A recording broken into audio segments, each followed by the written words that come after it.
Bonsoir à vous tous et bienvenue. Merci d'honorer avec nous ce 20h pour ce mercredi. Voici le sommaire. Nous parlerons de cette grogne des enseignants qui ont pris d'assaut les locaux de la solde ce matin, histoire de réclamer leur salaire non réhabilité jusqu'ici. L'accès leur a été interdit. Il s'agit de 29 enseignants au total. On en saura un peu plus dans quelques minutes seulement. Éducation ce soir à quelques encablures justement du début des épreuves écrites du brevet d'études du premier cycle BEPC. Nos reporters ont fait le tour, voir dans quel état d'esprit les élèves de 3e préparent cet examen, mais aussi se rendre compte des conditions dans lesquelles va se dérouler le BEPC. On le verra avec Virginie Manga.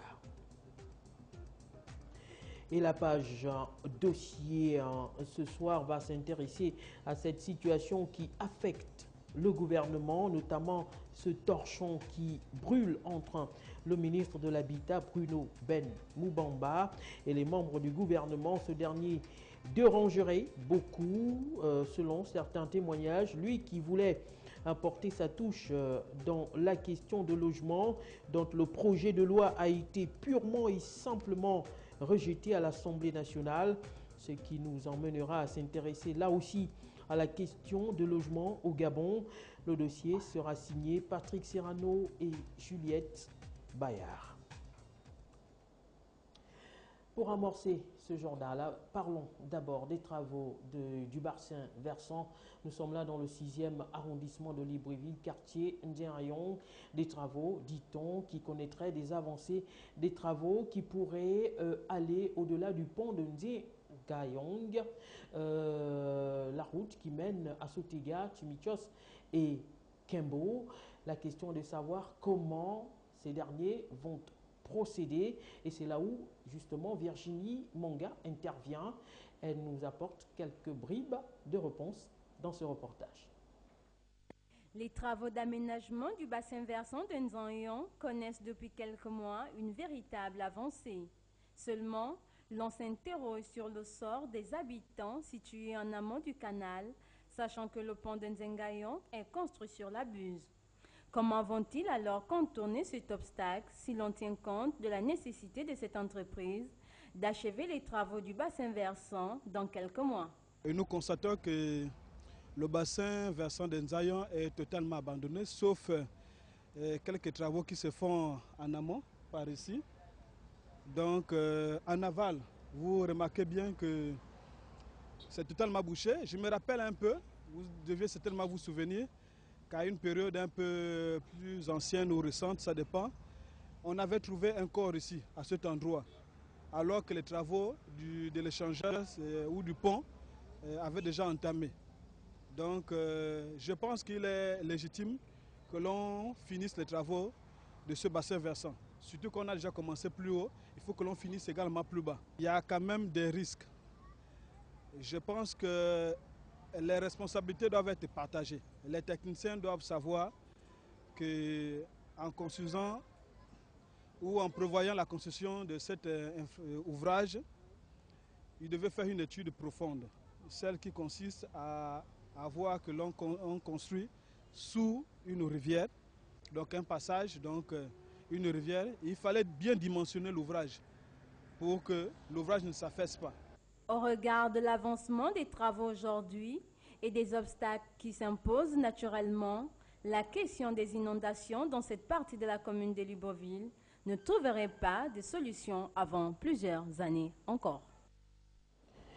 Virginie Manga et Guy Serge Dizambo se sont également intéressés aux travaux qui s'effectuent sur la Nationale 1. Là aussi, il faut le dire, des travaux qui avancent seulement. Il y a des dangers qui se présentent, des dangers permanents, notamment à hauteur du PK7 pour ces habitants qui sont dans une sorte de cuvette alors que les travaux s'effectuent en hauteur. Allons comprendre cette situation dans ce reportage. Un mur dressé au départ pour protéger les habitations des éboulements et autres dangers. Aujourd'hui, l'avancement des travaux de la Nationale ne rassure pas les habitants du PK7 qui vivent dans la peur au regard de l'ampleur que prennent ces travaux depuis quelques semaines. Sans explication ni prédisposition des responsables de l'entreprise en charge des travaux de cette route pour rassurer la population, ces pères de famille s'inquiètent des risques d'être ensevelis un jour après le retour des pluies. Le danger, c'est depuis qu'ils ont commencé à mettre leurs trucs des murs là. Et voilà, aujourd'hui, ils font que soulever la terre, soulever. Donc on ne sait pas comment on va faire. Là, la chance, c'est passé en saison encore de pluie, et saison sèche. Et si c'était la saison de pluie, vous pensez qu'avec la force de la pluie, avec la pluie, vous pensez que l'eau ne peut pas reculer. Et l'eau ne peut pas casser les collines de terre là qui sont en train de faire là. Donc là, tout le monde qui habite les côtés là, ils sont inquiets. Au départ, la société nous avait rassuré que le niveau de la route serait le niveau de la hauteur de la barrière. Mais on se rend bien compte qu'ils ont ajouté suffisamment de terre. Et chaque fois qu'il y a des travaux, non seulement nous sommes inquiets par rapport à la saison de pluie qui arrive, mais les cailloux qu'ils déposent lorsqu'ils travaillent, ces cailloux descendent vers les maisons. Et il y a des enfants, tous les riverains qui passent, c'est un danger réel.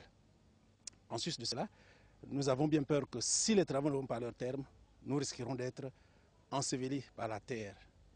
Un danger qui peut être évité si les travaux vont à leur terme avant le début de la saison de pluie. Mais pour l'heure, les habitants du PK7 doivent vivre la peur au ventre. Et puis en cette période de vacances qui est évidemment à la porte, parlons des transports en ce qui concerne les déplacements dans l'intérieur du pays ou encore de l'intérieur du pays à la capitale gabonaise.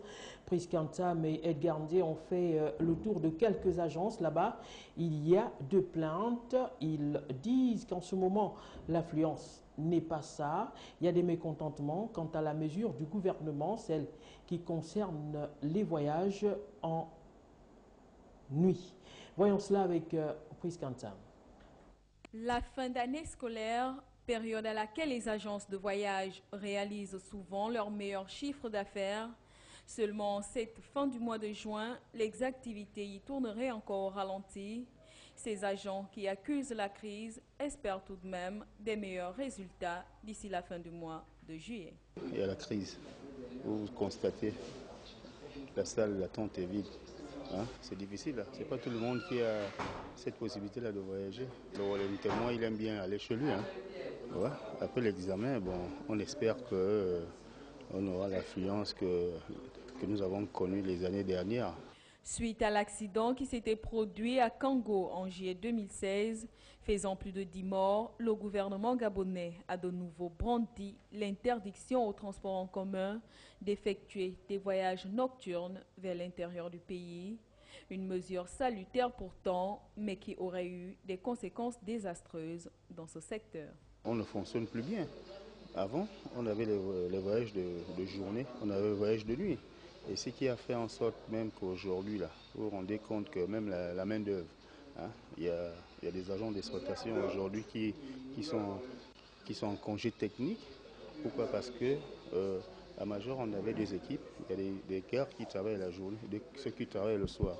Et maintenant qu'il n'y a plus de voyage le soir, alors on est obligé de leur demander d'attendre si peut-être il y aura les affluences pendant les vacances pour leur réappeler, hein, pour venir travailler. La mesure que le gouvernement a prise pénalise tout le domaine du transport. La mesure qui est toujours entravée par certains transporteurs permettrait-elle de minimiser les accidents sur la nationale quand on sait que la journée sur ce tronçon Les dangers sont plus présents avec la circulation simultanée des gros porteurs et des transports en commun. Parlons à présent de toute autre chose, éducation. D'abord avec ce sit-in observé par les enseignants ce matin du côté de la solde. Ces enseignants qui, de prime abord, ont été suspendus de salaire. Ils ont observé un mouvement d'humeur pour réclamer le rétablissement de leur salaire, bien qu'ils aient repris les cours. Voici le reportage. Impossible pour eux d'accéder à la direction générale de la solde pour prendre le pouls de leur situation salariale.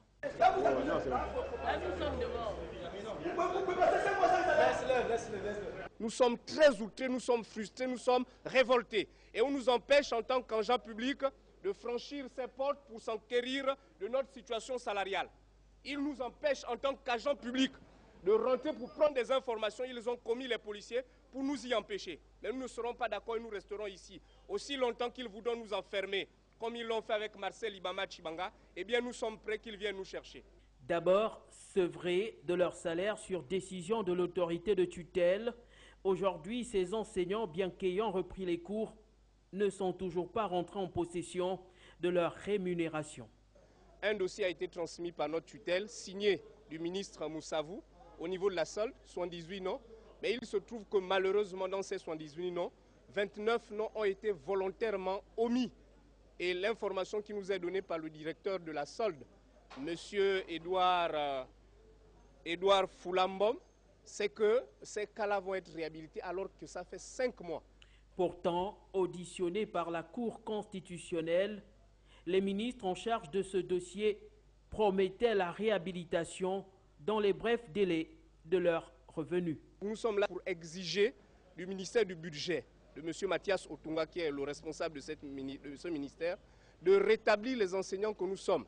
Le statut général des fonctionnaires dit que tout service, après service fait, l'agent public a droit à une juste rémunération. Nous ne pouvons plus admettre qu'après 5 mois, nous ne soyons pas rétablis sur la base de l'incompétence du directeur de la solde qui est incapable de traiter un dossier de 78 noms. C'est pourquoi nous interpellons à l'heure actuelle le ministre de la fonction publique, le ministre de l'Éducation nationale, que les enseignants n'en veulent plus. Nous ne pouvons plus être maltraités de cette façon. C'est pourquoi aussi longtemps que nous ne serons pas rétablis, que des bons de caisse spéciaux ne seront pas établis pour les enseignants que nous sommes, qui ne sont pas encore rétablis, eh bien nous ne partirons pas d'ici et nous continuerons à perturber.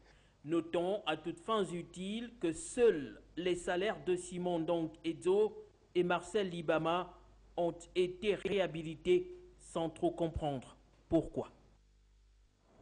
Et justement, dans le même temps, la situation de Marcel Libama est toujours tendue dans la localité de Tshibanga. Ce dernier aujourd'hui est désormais privé de toute visite et même de repas sous ordre du directeur du tribunal de Tshibanga. Et pour revenir sur la question, Louis-Patrick Mombo a répondu au micro de nos reporters. Nous avons appris que M. Marcel Libama et M. Julas Biviga, le journaliste, ont été extraits de la prison centrale pour être à nouveau entendus au niveau de la police judiciaire de Tshibanga. Et que cette fois-ci, en plus du grief de diffamation par voie de presse envers le procureur de la République, ils ont ajouté entrave à la justice, dit-on, les propos que Marcel aurait tenus au cours d'une assemblée générale le 2 juin, lorsqu'il était parti la première fois à Tshibanga. Ce sont ces propos-là qui sont aujourd'hui qualifiés d'entrave à la justice. Je ne suis pas professionnel du droit. Ils savent exactement ce qu'ils qualifient d'entrave à la justice. Donc, une fois ils ont terminé d'être entendus au niveau de la PJ, ils sont répartis à la prison. Mais pour avoir porté à la connaissance du procureur qu'il y avait un malade agonisant au niveau de la prison centrale, cela lui a valu une privation de visite et de repas de la part du directeur de prison de Mouti. Donc c'est un peu les informations que nous avons apprises hier en provenance de Tshibanga. Donc ces conditions, vraiment nous les déplorons parce que finalement nous nous rendons compte que dans les milieux carcéraux, les droits de l'homme ne sont pas du tout respectés. Je ne vois pas quel est encore le nouveau grief qu'ils vont trouver à l'encontre de M. Marcel Libama, qui n'a fait que son devoir d'assistance à personne en danger. Vous savez très bien que sur le plan moral, lorsqu'il y a une telle information et que quelqu'un est victime certainement d'une non-assistance et que vous avez la possibilité de donner certainement l'information pour que la personne soit sauvée, je ne vois pas pourquoi on pourrait en vouloir à M. Marcel Libama. Nous attirons d'ores déjà l'attention du ministre de la Justice, du président de la République, qui est le président du Conseil supérieur de la magistrature, et pourquoi pas de tous les magistrats du Gabon. Nous ne disons pas que tous les magistrats sont pareils, mais qu'ils essaient quand même d'appeler à la raison certains de leurs lorsque ça ne va pas. Et que les droits de l'homme soient vraiment respectés. Même un condamné à mort a des droits. À plus forte raison, quelqu'un qui n'a pas tué, qui n'a pas volé, et à qui l'on dit qu'il a diffamé un magistrat, je ne vois pas pour quelle raison il peut être privé de certains de ses droits, quand on sait que même les grands voleurs de la République écument les rues sans être inquiétés. Nous avons foi, nous savons que M. Libama va être libéré, et c'est notre cheval de bataille. Et nous avons même le soutien, non seulement sur le plan local des enseignants, de tous les travailleurs du Gabon, mais surtout sur le plan international également, nous avons aussi des soutiens parce que, pas plus tard qu'hier, nous avons également reçu un nouveau communiqué de Force ouvrière, bien avant la CGT. En fait, il y a vraiment un élan de solidarité sur le plan national et international en ce qui concerne les arrestations arbitraires depuis M. Mongouli, aujourd'hui M. Libama, et pourquoi le journaliste Judas Biviga. Et en attendant, il se trouve que le BEPC va se tenir dans quelques heures seulement. Et pour ce faire, plusieurs centres d'examen s'y apprêtent. Le cas du lycée public Jean-Hilaire Obam de Nzeng Ayong dans le 6e arrondissement. Là-bas, on parle de dernier réglage. Virginie Manga. Des salles de classe aménagées, des tables bancs rangées en fonction des numéros de chaque candidat et des enseignants qui apprêtent les feuilles d'examen. C'est dans cette atmosphère que les membres du secrétariat du lycée Jean-Hilaire Obam s'organisent pour accueillir plus de 1000 candidats au brevet d'études du premier cycle, session 2017. Bien que le début de cette phase consacrée aux épreuves écrites ait été repoussé au jeudi 29 juin, cet examen se déroulera jusqu'au samedi 1er juin prochain. Nous sommes effectivement à quelques heures du début de la phase écrite des épreuves du BEPC. À l'heure où je vous parle, nous sommes prêts pour commencer demain matin. Nous apprêtons les feuilles, nous apprêtons les salles parce que nous orientons les élèves. Il faut que les élèves soient correctement orientés par rapport aux salles dans lesquelles ils vont composer. Nous apprêtons les salles elles-mêmes parce que chaque élève doit savoir dans quelle salle il va composer et sur quelle table. Donc nous procédons au collage des autocollants sur chaque table-banc qui correspond au numéro de chacun des candidats. Nous avons un peu plus de 1000 candidats, 1068 à peu près, que nous attendons demain matin. Après cette deuxième phase des épreuves écrites du BEPC 2017, les épreuves orales de cet examen commenceront ainsi le 3 juin prochain avant les corrections. Et nous voici à la page dossier de ce journal. On parle d'abord du gouvernement où la solidarité serait de façade. En effet, le vice-premier ministre en charge de l'habitat s'est une fois encore illustré dernièrement en chargeant l'équipe à laquelle il appartient avec un ton libre et parfois acerbe. Cette attitude lui vaut actuellement des remontrances et un recadrage de nombre de ses coéquipiers et même du parti au pouvoir. Et dans cette situation, Bruno Ben Moubamba a-t-il finalement sonné sa sortie du gouvernement? La réflexion est ici menée par Patrick Serrano. Bruno Ben Moubamba serait-il finalement gênant pour la cohésion dans les arcanes du pouvoir émergent? C'est du moins l'interrogation qui vient à l'esprit de nombre de Gabonais qui constatent, pour le regretter en ce qui concerne certains, que la situation est fortement tendue. Seulement, on peut à l'évidence se poser pas mal de questions sur la liberté de ton de ce membre du gouvernement, pas des moindres, et sur sa capacité à dire tout haut ce qui, finalement, peut parfois être mal dissimulé par les émergents eux-mêmes. Toutes les interprétations sont du reste possibles. Tenez, en acceptant un poste au gouvernement de la République au sortir de la douloureuse présidentielle du 27 août 2016, Bruno Ben Moubamba avait pensé sans doute bien faire et pouvoir apporter sa contribution aux efforts de développement du pays. Le premier obstacle auquel il fera face, c'est bien celui de ses collaborateurs, grands directeurs généraux, qui pour lui étaient des fossiles à dégager absolument des postes qu'ils occupaient pour certains depuis pas mal de décennies. Premier échec, parce que les décisions prises pour leur éviction n'a eu que le temps de la signature. Il a dû, de fait, abandonner son projet. Avec 1%, au sortir de la présidentielle, c'était un léger mieux à côté de nombre de candidats qui n'atteindront pas pareil score. Tout cela a contribué à donner des ailes au vice-premier ministre en charge de l'habitat qui, animé par son élan de patriotisme, avait une fois de plus pensé qu'un projet de loi sur un nouveau plan d'urbanisation allait passer à l'Assemblée nationale. Deuxième erreur qui a poussé l'homme à exprimer son exaspération, mis à part le recadrage de son subalterne de la communication qui a été obligé de lui rappeler un article de la Constitution sur la cohésion gouvernementale après avoir été obligé de réagir sur le biberon du Fonds monétaire international. Tout ceci pour s'interroger à nouveau sur les motivations du vice-premier ministre qui n'est pas à son premier fait. Alors, pourquoi un membre du gouvernement de ce rang peut-il avoir de telles palabres sans que le grand chef ne puisse réagir? Et si le vice-premier ministre savait ce qu'il faisait, avec assurance, il fait ses sorties, se prononçant même sur les interdits qui ne peuvent faire l'objet de discussions que dans un cadre approprié, loin des oreilles indélicates des citoyens.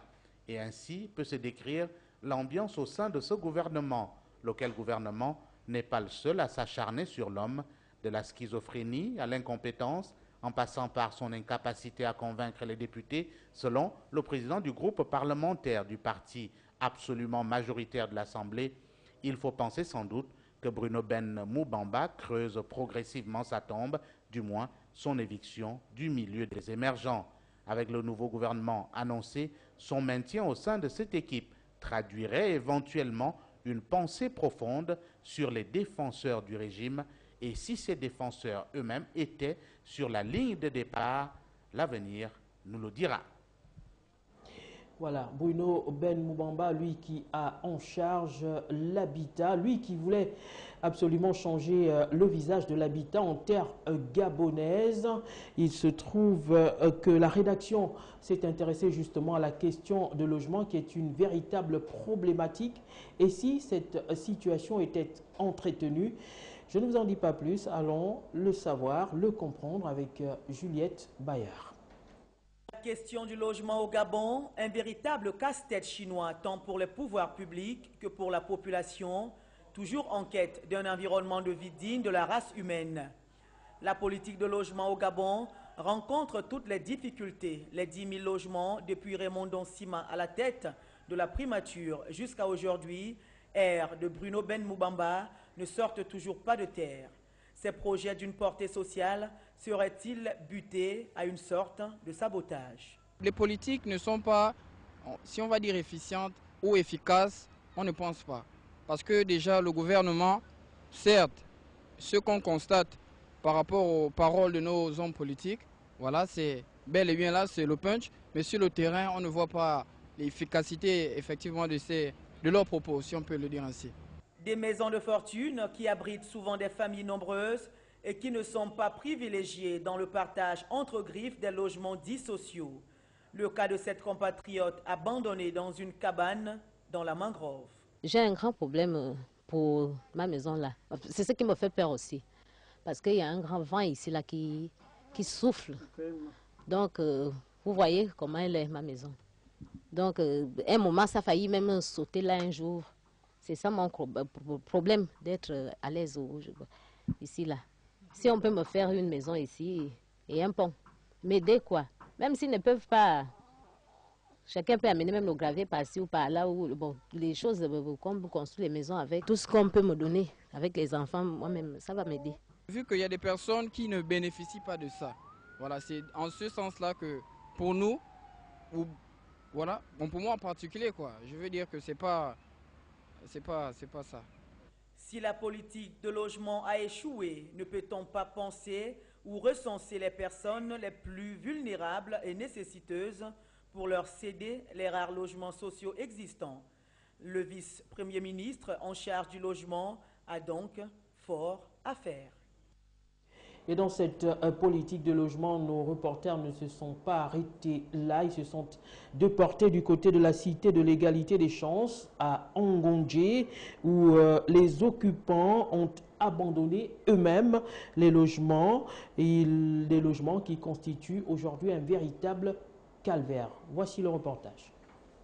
Des câbles électriques nus traînant à même le sol, des fosses septiques de fortune à ciel ouvert, des récipients attendant vainement la pluie pour les abreuver, des chiens errants le long de ce qui apparaît comme des voies d'accès.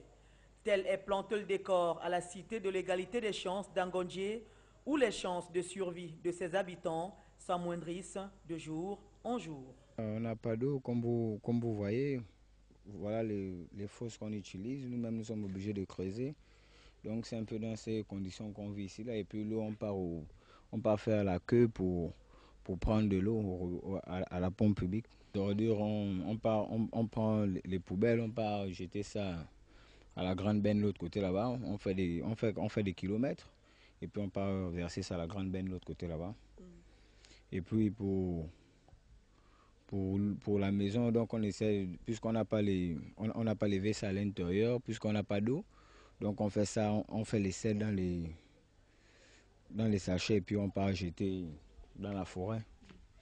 C'est un peu ça, c'est voir les conditions de vie. Quand le voisin se lave en haut, donc l'eau de sa douche, c'est ce qui ressort ici. C'est ce qui ressort là. Donc automatiquement en haut là-bas, vous voyez vous-même combien de fois en haut là-bas commence à se gaspiller. Et ce sont les maisons que l'on nous demande de payer. Dans quelques mois là, je pense que le paiement de ces maisons vont s'effectuer. On nous demande de payer des maisons qui commencent à se gaspiller. Les toilettes ici, quand on vide de l'eau, on vide de l'eau, ça sort à la douche là-bas. Vous-même, vous voyez, vous pouviez faire le constat. L'eau sort par là-bas. L'eau du toilette sort par là-bas. Vous-même, vous aviez vu dehors. Il n'y a pas de fosse. Il n'y a rien. Il n'y a pas d'électricité. Il n'y a pas d'eau dans les maisons là. On vit ici vraiment comme en brousse. Mais malheureusement, le pays il est comme il est. Et on va nous demander de payer. On peut faire seulement appel à l'autorité gabonaise qui viennent nous aider, ou eux-mêmes ils viennent sur le lieu pour essayer de voir comment on vit, c'est ce qui se passe ici là, quoi. Peut-on imaginer le nombre de mouches et le parfum dû au sel logés dans cette broussaille, faute de lieu d'aisance? Pas d'électricité, pas d'eau, pas de bac à ordures, ni dépotoir et des maisons qui tombent en ruine. Beaucoup trop pour ces compatriotes qui interpellent davantage les pouvoirs publics, leur quotidien se dégradant considérablement. Et pour rester justement dans la cité de l'égalité des chances, on parle de ces habitants des containers confrontés à plusieurs problèmes. Ils en parlent et interpellent d'ailleurs les pouvoirs publics. Ils sont au micro de Juliette Bayard.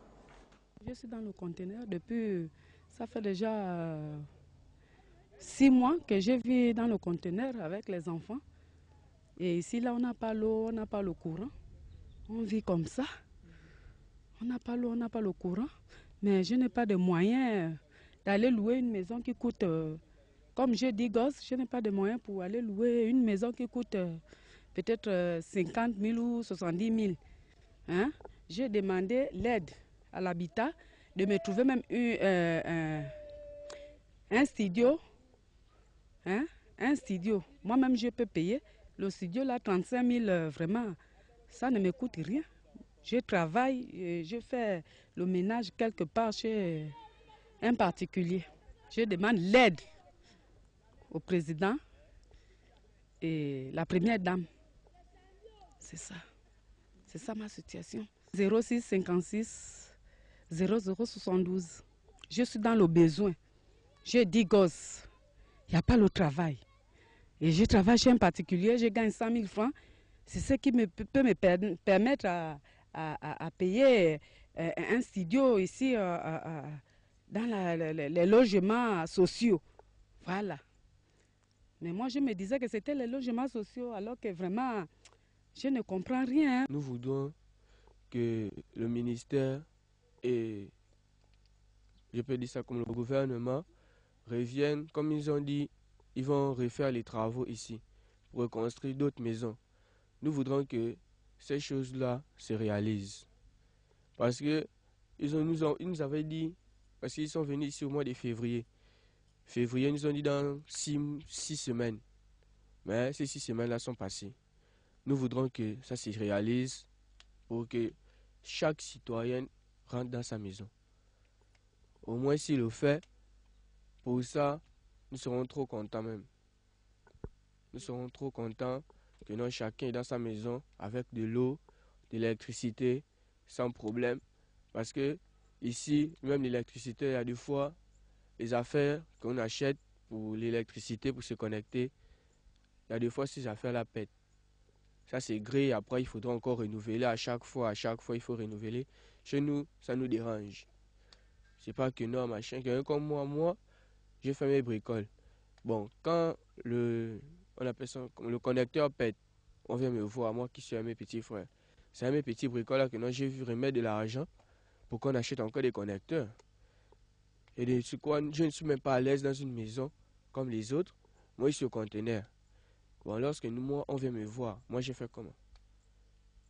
Je ne sais pas comment il faut faire. Il faudrait que au moins si j'avais une maison, je pourrais dire, bon, d'accord, je suis dans une maison, ok.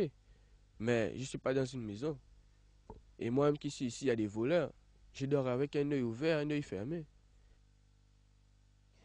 Voilà des plaintes qui referment la page dossier de ce soir. Parlons à présent communication. C'est avec ce point de presse animé par les responsables du Conseil gabonais de la liberté de la communication.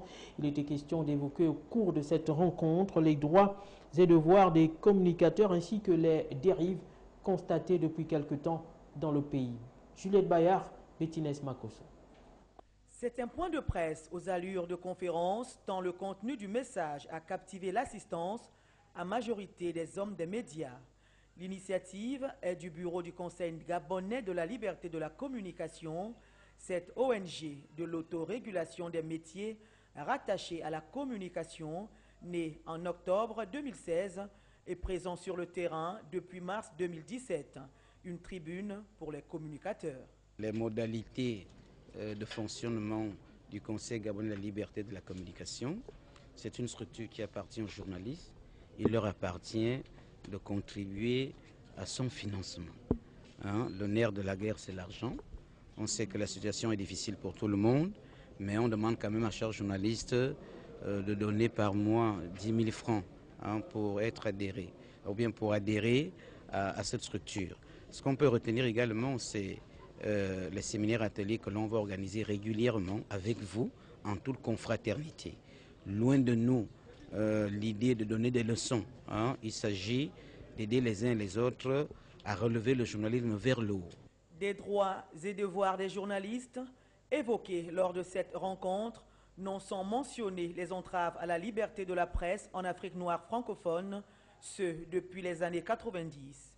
Le point de quelques dérives en la matière au Gabon. Vous savez qu'il y a une de nos consoeurs qui a été suspendue à Gabon Télévision. Nous disons que la sanction est juste, mais elle est juste, mais elle aurait dû être élargie à toute la rédaction. Le journal est une affaire collective. C'est une affaire collective dans laquelle sont impliqués le technicien, les autres confrères, ceux qui vont faire le journal après. Pour le cas d'espèce, le technicien qui était de service, il aurait dû dire à notre consoeur que vous êtes trompé. Nous avons également réagi à la visite des rédactions par les Gabonais. Nous comprenons la colère, les frustrations de nos concitoyens. Même s'il n'y a pas d'enquête fiable sur la question, sur l'audience des médias, il suffit de s'en tenir aux conversations avec de nombreux Gabonais pour comprendre que beaucoup de gens ne sont pas satisfaits du contenu des médias. Mais alors là, s'ils ne sont pas satisfaits, il n'appartient pas aux Gabonais de visiter les organes de presse. Les médias sont les instruments de l'espace public. Les médias sont le reflet de la démocratie. Quelle que soit leur dérive, quel que soit leur dérapage, il y a d'autres voies auxquelles doivent avoir recours les Gabonais. Cette plateforme, chapeautée par le professeur Anaclé Ndongwa, Eugène Minko et Jérémy Gustave Nzomba, est une opportunité à saisir. Parlons à présent santé dans ce journal. Il est question de la gestion des gastro-entérites, communément appelée la diarrhée, un peu partout. Il est question des réflexes et surtout du geste qui sauve face à un enfant confronté à cette situation. Occasion pour vous d'écouter quelques parents sur la question. Période de vacances scolaires rimerait avec excès de toute nature, un accent étant mis sur les aspects gustatifs chez les enfants qui mangent de presque tout et à tout moment. Une situation qui peut avoir une incidence sur la santé, la gastro-entérite étant plus redoutée. Mais face à elle, quel comportement adopter? Il faut obligatoirement aller au dispensaire, demander conseil.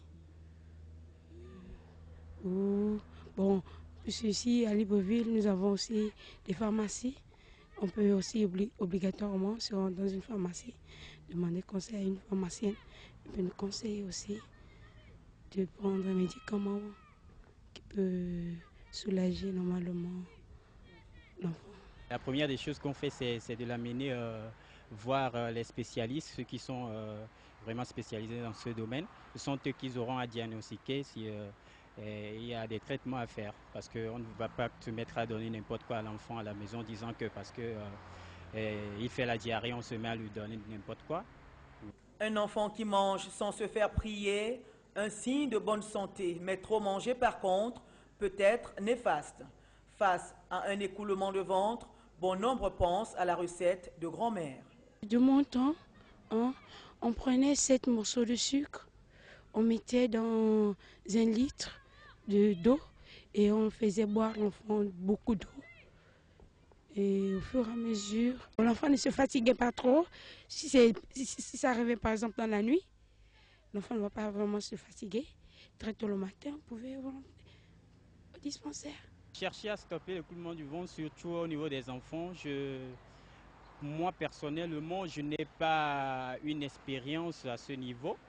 Mais bon, si peut-être c'est un adulte comme moi, je pourrais dire oui, parce qu'on a l'habitude de dire que de prendre certaines choses pour arrêter ça, comme le coca chaud, comme on a l'habitude de le faire, ben, je pourrais le faire si c'était moi. Les médecins recommandent de ne pas toujours faire stopper une diarrhée. Ces déchets méritant parfois d'être évacués, à moins qu'elles ne soient que symptomatiques. Voilà, les gastro-entérites très fréquents en saison sèche, surtout chez les tout petits. Et on en arrive à cette pensée particulière à l'endroit de ses compatriotes toujours incarcérés. On parle d'abord de Bertrand Zibi Abégué, 303 jours que cet ancien député du PDG a été arrêté par les éléments de la direction de recherche le 31 août 2016 au quartier général des Charbonnages. Il est actuellement en détention et de manière arbitraire à la prison centrale de Libreville. Dans la même situation que Bertrand Zibi Abégué, Landry Amiong, Washington. Parlons à présent des fruits de la saison sèche. Quels fruits rencontre-t-on sur le marché en période de saison sèche? Les prix de ces derniers varient-ils en fonction des saisons? Ces questions ont été creusées par Juliette Bayard. Les fruits, indispensables au développement harmonieux de l'homme, semblent souvent inaccessibles du fait soit de leur absence sur les marchés ou de leur prix souvent hors de portée selon certaines bourses. En période de saison sèche, on les voit colorer les étals, un phénomène pas toujours récurrent. À propos, quels sont les fruits de la saison sèche? C'est la saison des pommes, la saison des oranges. Pour le moment, il n'y a pas les mandarines, il n'y a pas les prunes, il n'y a pas les mangues. Pour le moment, c'est les oranges, pommes, c'est ça que les saisons pour le moment. La saison sèche offre ainsi une variété de fruits, mais lorsqu'ils se font rares, les prix changent-ils? Non, c'est la même prix. C'est la même prix. Il y en a, c'est la même prix. Il n'y a pas, c'est la même prix. Les prix, ça là, c'est 2 mois seulement. Décembre, janvier. C'est ça qui est plus cher, c'est tout. Des oranges, pommes, corossol, ananas, pastèques, raisins, bref, la liste n'est pas exhaustive. Leur consommation est nécessaire pour la santé et la saison sèche en offre à foison. Et nous voici arrivés à nos rubriques fenêtre ouverte et questions du jour. Vous le savez, d'abord avec la fenêtre ouverte. Parler en langue dans les transports peut-il véritablement gêner? Virginie Manga. À Libreville, il arrive le plus souvent que le fait de parler sa langue maternelle dans les transports gêne les autres occupants. Est-ce votre cas? Non, pas du tout. Parce que j'ai l'expérience des autres pays, parce que je suis marin, je voyage beaucoup. Vous pouvez voir comme les deux Congos, ils parlent lingala partout, et ils parlent aussi français. Mais aujourd'hui, ici, ça gêne des gens au niveau du Gabon, parce que le Gabon gêne toujours. Du moment où vous êtes au courant qu'ils parlent la même langue que vous, parlez en langue, celui qui est à côté, il trouvera aussi son frère qui parlera la même langue. Et à quoi nous servira ces langues-là si on ne les parle pas?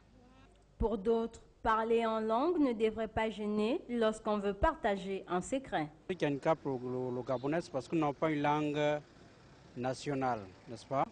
Mais ça ne gêne pas qu'entre frères, nous puissions parler notre langue. Même si dans les transports, si j'ai une conversation privée à transmettre à mon frère, je dois parler dans ma langue.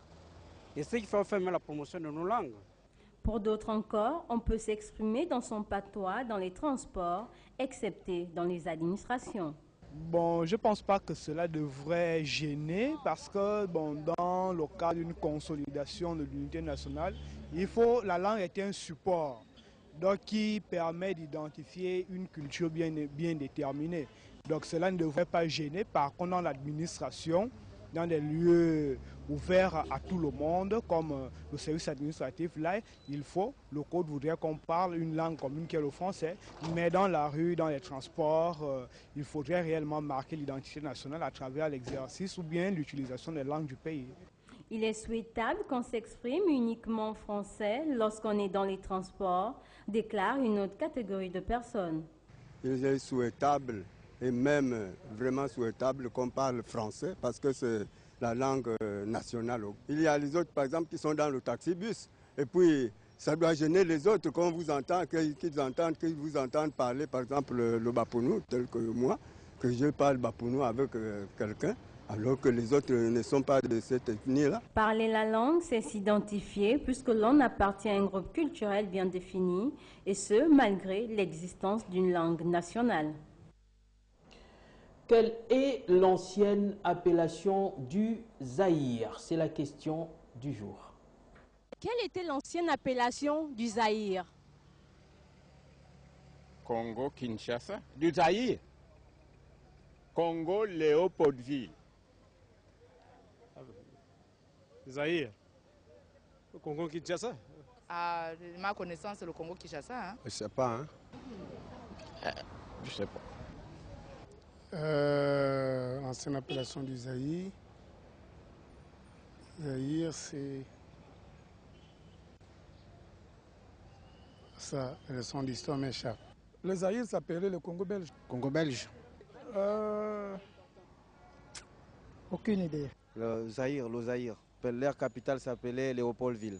C'était le Congo-Kinshasa. Excusez-moi. C'est le Congo-Kinshasa. Je pense que c'est Congo-Kinshasa. Hein? Le Congo belge. Regardez,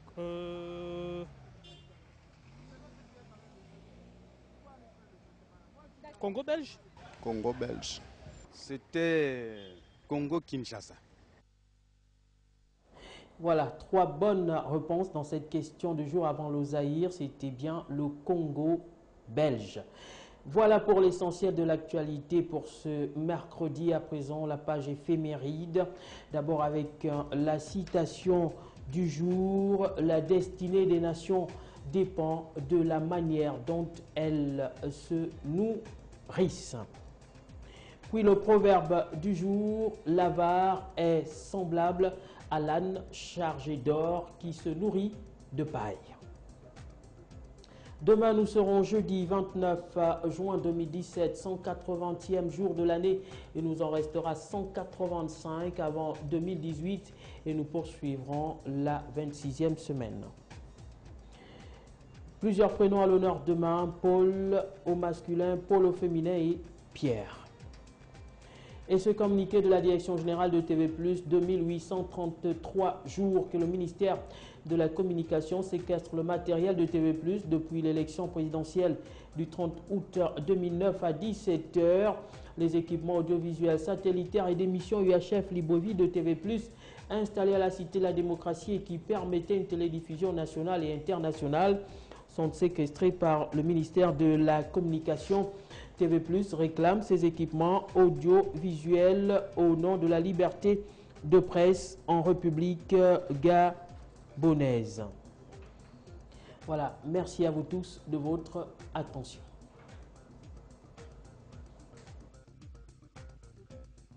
Et j'allais oublier le site web de TV+, pour resuivre ce journal.